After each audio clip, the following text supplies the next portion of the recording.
Mavis returned from the works to find a pained-looking Thomas at the sheds. "Good gracious," she cried. "What's the matter with you?" "Boiler ache," strained Thomas. "We took on water from a standpipe yesterday," said the driver. "Must have furred up his tubes." Mavis gave Thomas a sympathetic look. "Ah, Mavis! Back in fine form, I see." "Thank you, sir," she smiled. "I feel much better." "The same can't be said for Thomas," he frowned. "His first train is due out soon. Could you take Annie and Clarabelle instead?" Mavis froze. Me, sir? I've never even pulled coaches before." "I'm well aware of that," the Fat Controller said. "But the other engines aren't available, and the train cannot be late." Mavis didn't want to disappoint the Fat Controller, especially after he had paid for her repairs. She put on a brave face and said, "I'll do my best, sir." The Fat Controller smiled. "That's a good engine. I knew I could count on you. Toby will take over after the first run, and you can head to the quarry after. Off you go." Annie and Clarabelle were horrified when they heard the news. "Not a diesel! Not a diesel!" they wailed from the carriage sheds. Daisy's insults still lingered fresh in their minds. Henrietta was most annoyed. "Now that's no way to act, girls," she scolded. "Give young Mavis a chance. She's a kind soul." "Has she ever so much as coupled to a coach before?" sniffed Annie. "She's put the most troublesome trucks in their place," retorted Henrietta. "So I doubt she'd have issues with two snooty coaches. Besides," she finished, "she's doing you a favor. You'd lose your passengers to a bus if it weren't for her." The coaches quivered. Mavis soon backed down into the carriage sheds. "Morning," she stuttered as she coupled to the coaches. "Morning," they replied, trying to sound friendly. "Good luck, dear," smiled Henrietta. "You'll do splendid, I'm sure." Mavis felt better hearing that, and set off for the station. The passengers were most intrigued to see Mavis at the platform.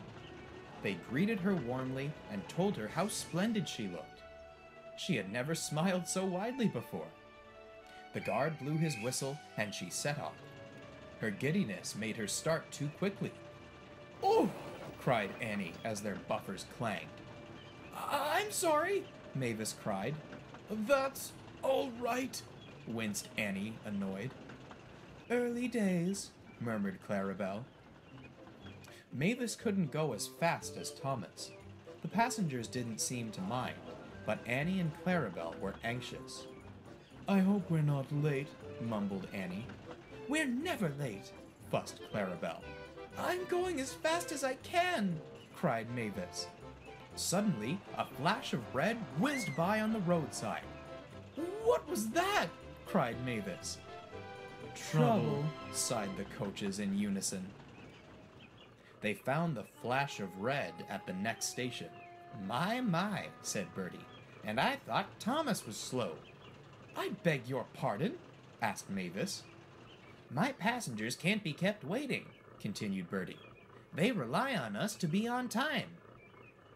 "I may not be as fast as Thomas," fumed Mavis, "but without me, you may not have had any passengers today." "Another reason the road is more reliable than the rails," chuckled Bertie. He honked his horn and whizzed off. "Don't leave me waiting too long at the next station," he called. Mavis was speechless, but the coaches certainly hadn't lost their voices. "Oh, that wretched bus!" fussed Annie. "You pay no mind to him, dear," muttered Clarabelle darkly. "At least our passengers are getting comfortable rides to the station. You're doing a fine job." Mavis was surprised. She certainly hadn't expected compliments from the coaches. Even so, she wanted to pay Bertie back. Now, Bertie isn't a mean-spirited bus, but his competitive nature can get the better of him.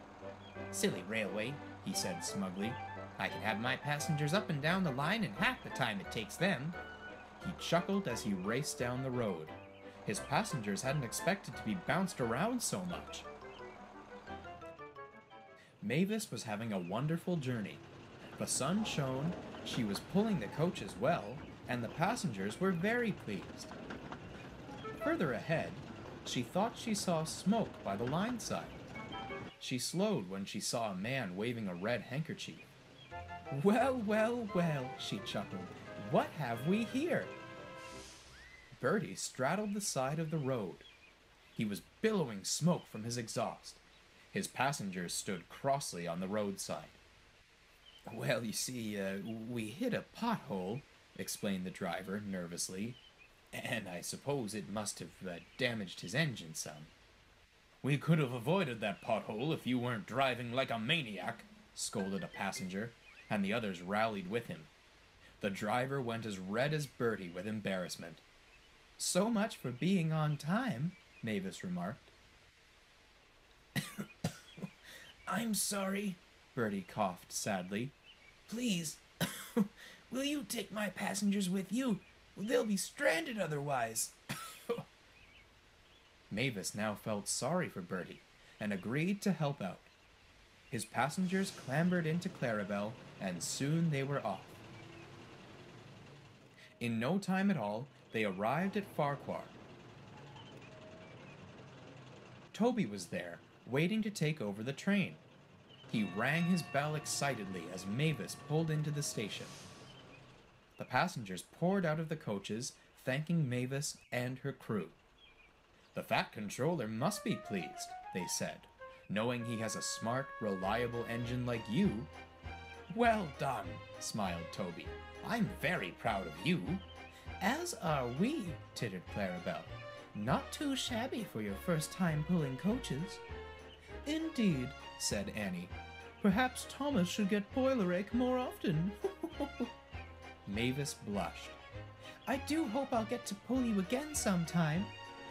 With that, she tooted a friendly goodbye and set off for home.